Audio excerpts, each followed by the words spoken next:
and ribbons in our hair.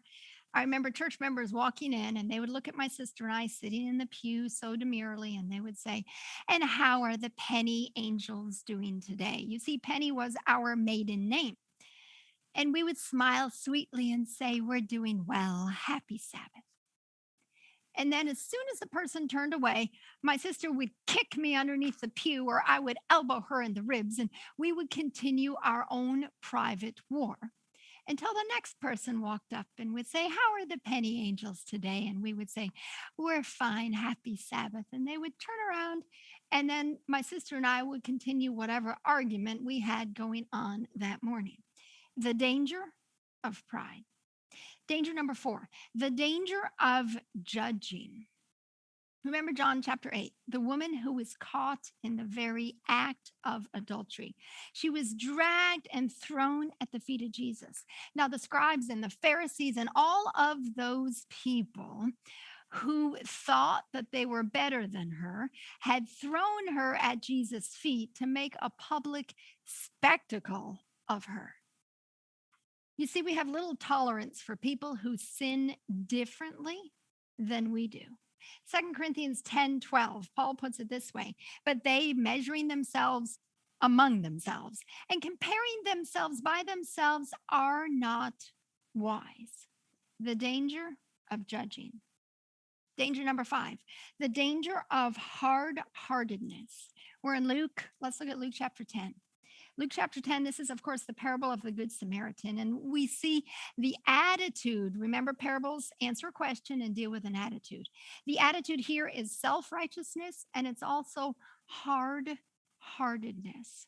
Remember, the lawyer said, "What shall I do to inherit eternal life?" And Jesus gave this thing. And then the lawyer said, verse 29, we're in Luke 10, verse 29. "But he, wanting to justify himself, said to Jesus, 'And who's my neighbor?'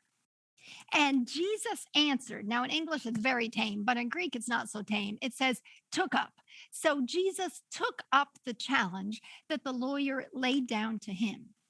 And he said, "A certain man went down from Jerusalem to Jericho." If you've ever been to the Middle East, ever been to Israel, you will know that clearly you go down from Jerusalem to Jericho. It's a distance of 18 miles, but it drops in elevation 3,000 feet from Jerusalem all the way down to Jericho. And what happened? He fell among thieves, and they stripped him of his clothing, wounded him, and departed, leaving him half dead. Now, by chance, a certain priest came down that road, and when he saw him, he passed by on the other side. The danger of hard heartedness. The priest passed by on the other side and did not have compassion. Likewise, a Levite, when he arrived at the place, came and looked and passed by on the other side. Hard heartedness. Let's see this man. Okay. Passed by on the other side. But a certain Samaritan, as he journeyed, came where he was. And when he saw him, he had compassion. Now, the Samaritans were looked down on by the Jews. The priest and the Levite would be the upper echelons of the Jewish society. They were the good guys. They were the ones in power. They were the ones who knew the law of God. They were the ones who were supposed to represent Jesus, represent the law. And what happened? They had hard heartedness because they were legalistic. Listen to what the spirit of prophecy. It was the one that they turned their noses joy down in at. life He was as the one being who burned demonstrated out. compassion. Danger number 6. This one to me is the saddest of all the dangers. Number 6, the danger of hindering someone else's Listen to what salvation. the spirit of Turn over one prophecy chapter to Luke chapter tells 11, us over in about 10, this verse 11 second to Luke 11, thief. verse Don't 52. miss this Woe to point. you, lawyers, She who said have that he had, taken away the quote, key of he knowledge, had or the seen key and of heard salvation. Jesus You did not enter in yourselves, 30 and minutes those ago. who You entering in, you hindered. You see, this concept 1945. of How legalism different? will Final not, judgment. if you Go hold to on the to Hope legalism Channel in your booth and heart, submit will your not questions just there. cost you your salvation. If you want to learn more about It could be the means the of Cliff causing program hurt that for was brothers mentioned in or sisters Only to verbally stumble, make a commitment or to a causing them service. or keeping them Church by back step. from all of entering into the gifts kingdom of with the God. ministry, Your example, and to my encourage example, you. my legalistic spirit and attitude can be the means of costing someone else's salvation. It's a danger joy of in life hindering someone as else's being salvation. burnt out. Finally, danger number 7. So I The want to talk. danger of inconsistency. Luke 11, verse 46. And he said, "Woe to you also, lawyers, for you load men with burdens hard to bear, and yet you yourselves do not touch those burdens with even one of your little finger." It's a double standard. It's saying, okay, do what I do what I say, but don't do what I do. I'm so grateful that this message doesn't end here. I'm so grateful that we're not shown our hearts from the word of God. And then God says, okay, you're a legalistic, go walk off and do it. No, I'm so grateful that Romans 5:20, turn to Romans. We're going to spend most of the rest of our time in the book of Romans. Romans 5:20. I'm grateful that where sin abounded, yes, this is the sin of the adulterer and the sin of the murderer and the sin of the homosexual. Yes, but this is also the sin of the legalist. Where sin abounded, grace abounded much more, so that as sin reigned in death, even so grace might reign through righteousness to eternal life through Christ Jesus our Lord. So, what does grace lead us to? It leads us to the 7 developments of grace. I'm going to tell you what they are, and then we'll unpack them. 7 developments of grace. Number 1, repentance. Number 2, forgiveness and justification. Number 3, salvation. Number 4, growth. Number 5, holiness and obedience. Number 6, love and forgiveness for others. Number 7, motivation for service. So let's look at that. The freedom in grace. Grace leads us to, number 1, repentance. Romans 2, we were in Romans 5, jump back a couple chapters. Romans 2, verse 4.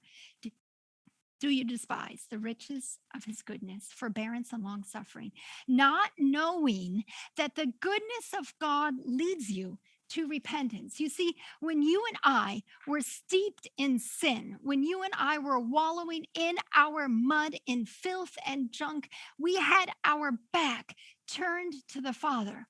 What happened? God demonstrated his own love for us. This is Romans 5, verse 8. And that while we were still sinners, the Greek says, yet even now, while we were still walking in sin, Christ, he died for you. While we were still in sin, he died for us. You see, grace leads us to repentance. We can't conjure up repentance ourselves. We can't make that happen. We can't create repentance. What happens? It is a gift of God. It is the first gift of grace that he extends to us, is the gift of repentance. But it doesn't stop there. It leads to number 2. Grace leads to forgiveness and justification. 1 John 1:9. If we confess our sins, he's faithful and just to forgive us our sins and to cleanse us from all unrighteousness. Cleanse us from unrighteousness. Romans 3. I love this. Ephesians 2 is a great treatise of salvation, but Romans 3 is the next best one. They're both equal, in my opinion. Romans 3, verses 23 through 26. For all have sinned and fallen short of the glory of God, being justified freely by his grace. How are we justified? Freely by his grace. So let's stop a moment. You notice that passage started with all have sinned and fallen short of the glory of God. Romans chapter 1 deals with the sins of the Gentiles. These would be the sins of the heathen, the sins of the pagans, those who do not know God, those who worship the creature instead of the creator. You see this entire list of sins in Romans 1, and they get worse and worse. It's like a degenerate list, and you can see humanity really lives in Romans chapter 1. Now, Paul, hoping that the Jews would not feel left out, in Romans chapter 2, he brings it to the church. In that case, the Jews, but you and I would be brought down to the church and say, wait a minute, you're not left out from this. And I here usually get from specifically pastors. are your sins. The By the time we get to Romans I 3, suspect that as we Paul's gain very clear closer that all to have sinned and fallen Because short there will of be the glory things of in God. life We that are will all in need of a you. Savior. Every single As you one of continue us to live have every committed single sins day, against the every Father. single We are all moment, in need of a Savior. We are that justified the Lord is freely going to lead by you to His witness to. They're grace. going to We're in use you to Romans do 3:23. that. My Through the had redemption that choreographed is in everything Christ Jesus, perfectly because this whom Hope God Sabbath set School forth as member the lived just 10 or propitiation 12 by minutes His away blood. from where So let's Pastor stop just a Puya was second here. That pastoring the word church. propitiation So he literally called her, means invited her mercy to church, seat. If you're familiar and at all just with a the next sanctuary Sabbath, she service, was in you know church. in the She's most holy taking place Bible of God, studies, the preparing for Ark of the baptism. Covenant. That In the is Ark being is the repeated Ten over and Commandments. over again, This is God's law. not His because law we is say holy, we're just, so and good. His strong law is and righteous. we're His so law is smart. perfect. His law is Well, pure. 23,000 people Can I requested live Bible up to that? studies. His law is perfect. It is in the 23,000 people. Ark. I don't know And where you are over right the now Ark, listening the to me, but I lid hope of you that Ark of the say Covenant amen is what or they called praise the God mercy or seat. And hallelujah. remember, they would come in once a year 23,000 and people sprinkle the asked for blood Bible studies, but more over than that, the my mercy friends, seat. more than What does that represent?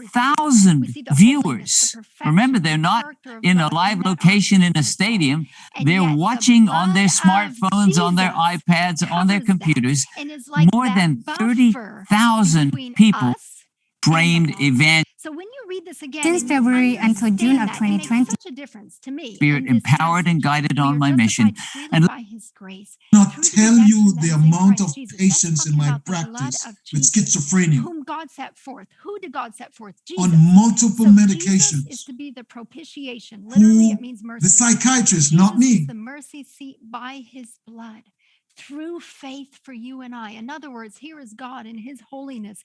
This is the law. This is that Where perfection. And here's you and I as is sinners on this side. possible, so people Jesus, know that as you're the coming mercy seat, comes level, between the the law and you compassion and I. level. And He says, That's my what start blood that will connection, justify. that oxygen. My blood will forgive. When you now My start doing blood will cleanse. My blood will bring you back into right relationship with me so that you can come in the presence of the Father as if you have never sinned. That is justification. Grace leads to number 3, salvation. We already read this. Let's read it again. Ephesians 2:8-10. By grace, you've been saved through faith. That not of yourselves, it's the gift of God, not of works, lest anyone should boast. For we are His workmanship, created in Christ Jesus, which God prepared beforehand that we should walk in them. So grace leads to doing repentance. too Grace much. leads to forgiveness and Jesus justification. Grace disciples leads and to he said, listen, salvation. Now, come, grace does not rest a soften. while. You think, see, I think we have Next, 2 ditches in the church. We have one ditch where people say, I need to work harder. I need to be better. I need to do something, act some way, whatever, you fill in the blank. This is the legalist over here. In order to earn God's favor, in order expecting to nothing earn in return. salvation. On the You're other doing side, it we have because people God here love who is say flowing grace, through it you. covers everything. So if you're finding Grace will cover my sin. you're And yes, getting it to does. a point of Grace will burnout, save me. And then yes, it does. But so they helpful stop for me. there, and I've they read this don't get the to the meals on other wheels. developments of grace. They say grace brings repentance. Praise the Lord. Grace brings forgiveness and justification. Praise the Lord. Grace, it brings salvation. Absolutely. But outgrowth number 4, grace, it leads to growth. If you are truly walking in grace, if you have experienced Jesus for yourself, if you are saved, you are going to grow. You cannot help it. You are going to grow. We're in 2 Peter 3, verse 18. But grow in grace and in the knowledge of our Lord and Savior Jesus Christ. Now, did you catch that? There's 2 areas that we are to grow in. Some Christians only grow in knowledge. Have you met a Christian like that? Oh, they bother me. Oh, well, the Word of God says this. Oh, well, this is what the Greek says. Oh, well, the Hebrew says this. Oh, but you better be following what the Word says. And yes, we are to grow in knowledge. Absolutely. Those people I call cerebral infidels, meaning their mind works well and they can understand the Word of God, but they have never experienced Jesus. They have never met Him. They don't know what it's like to walk with Him and to talk with Him and to love Him. We need to grow in knowledge, yes. But we are also called to grow in grace. Grace leads to growth, both in grace and character development and in knowledge. Grace also leads to holiness. I love this. Romans 6. Let's look at Romans 6, verse 1. Is going to share What with should we us say then? today, Should we and then continue to in invite sin that grace may abound? Certainly not. King James says, is God also forbid. very Now, well many versed times in we might not like to read that passage. We say, well, Paul says that we're all in grace. Absolutely, we are in grace. But grace does not give us a license for sin. Shall we continue in sin that grace may abound? welcome Certainly not. to another Also, presentation in we who health. died to And this sin time we have the privilege of live welcoming any Dr. David longer Williams, in a it. distinguished and So how in renowned the world are we professor at supposed to walk in Harvard, holiness? also the How do chair we of the walk School in of Public holiness? Health at This is Harvard always the challenge in University. my life. He How do you has walk in been holiness without it recognized for his degenerating tremendous back into work in legalism? I don't social want to walk in science, legalism. I don't want working to with go there. the And yet, God disparities, calls me inequities in to healthcare, walk in and holiness, to is grow also in very well grace. versed in the How am social I issues supposed to related do to that? vaccination, public I think the health, difference and well-being. is in the master He's that going to leads talk to us the about disciple. That makes vaccines. all the difference. Are Let's they look at Romans sound in chapter 6. science and I also think this in is a really faith? powerful passage. And we look Romans forward chapter to 6, hearing this excellent talk, which Dr. Williams is verse going to 16. share Do with you not us know that to today, whom you present and then yourselves to as invite slaves some to obey, questions as you we are that one's have time with slaves that you him obey, after whether his of sin presentation. leading to death Thank you for or joining. of We're obedience delighted leading you can be with to us. righteousness. Did you catch that? That means in the morning when you wake up, you can say, yes, God, I want to follow you.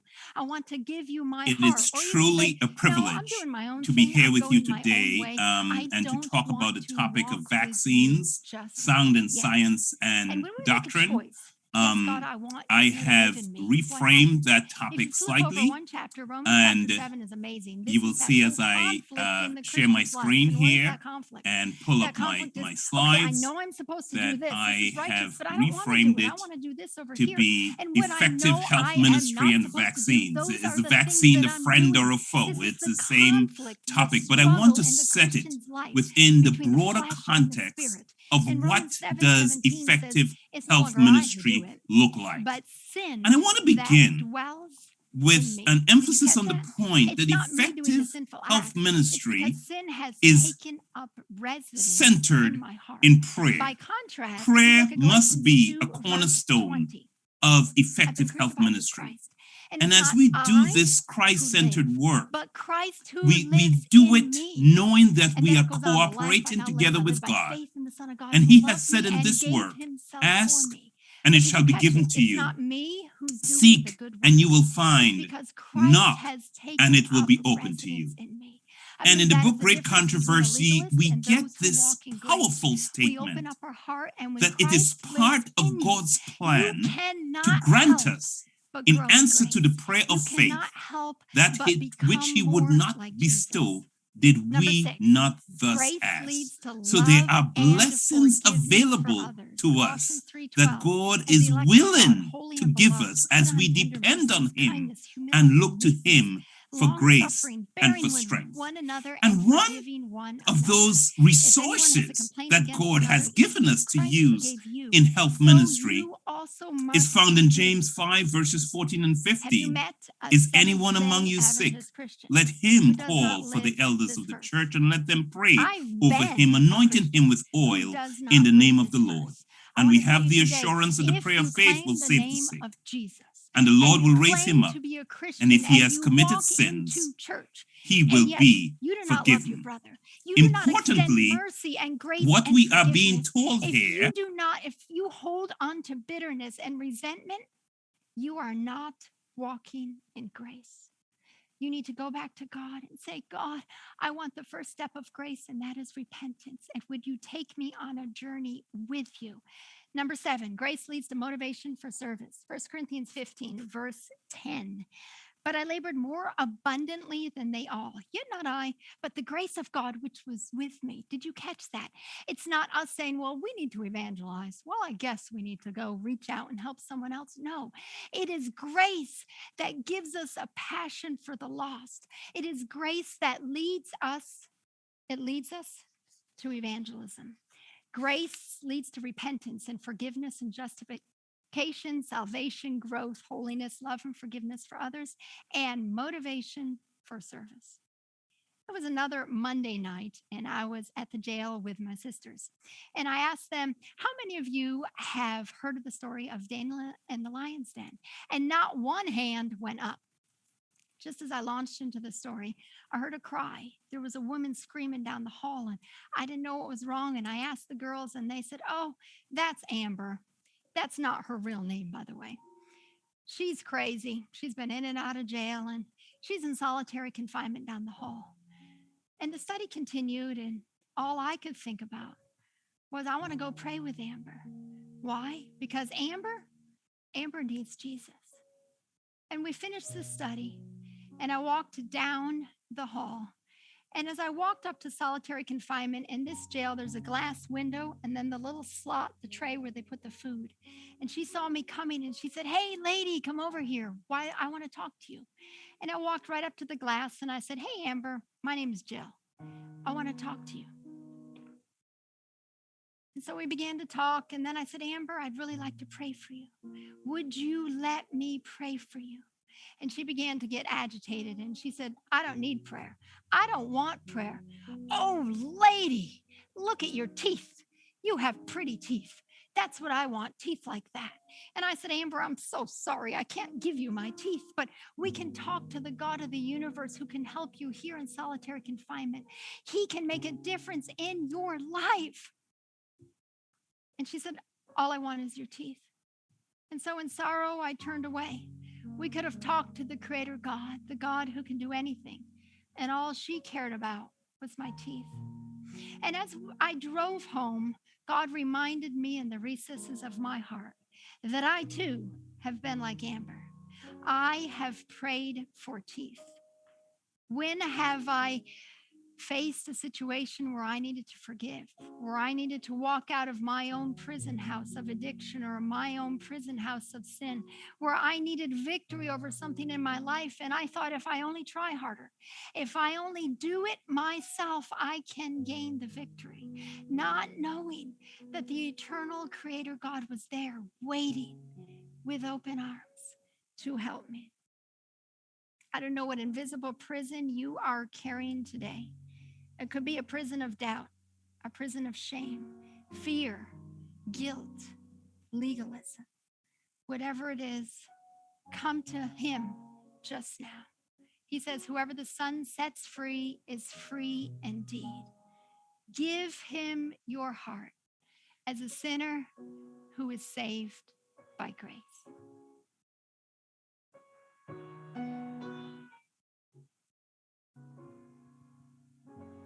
If you could see what I once was, if you could go with me back to where I started from, then I know you would see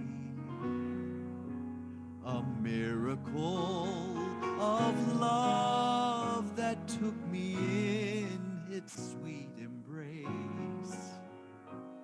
and made me what I am today, a sinner saved by grace.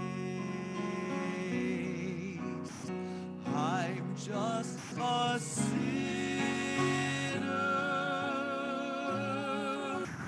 saved by grace. When I stood condemned to death, He took my place. Now I live and breathe in freedom. With each breath of life I take, I'm loved and forgiven. I'm back with the living. I'm just a sinner saved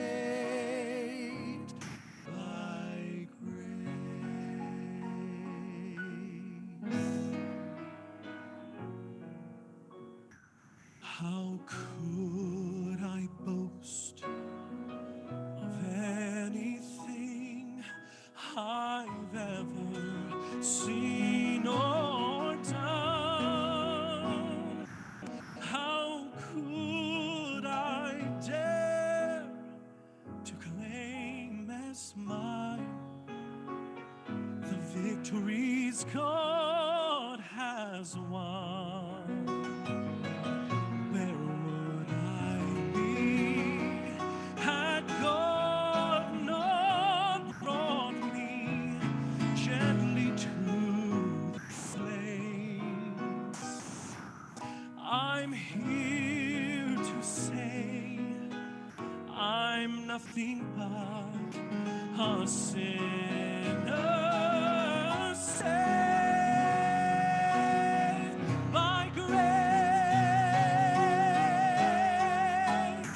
I'm just a sinner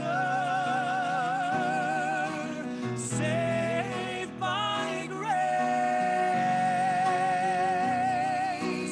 When I stood condemned to death, He took my place. Now I live and breathe in freedom.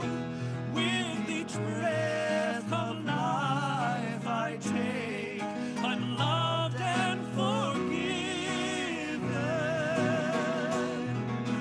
Back with the living, I'm just a sinner saved by grace. Now I grow and breathe in freedom. With each breath of life I take, I'm loved and forgiven. Back with the living, I'm just a sinner saved by grace. Saved by grace.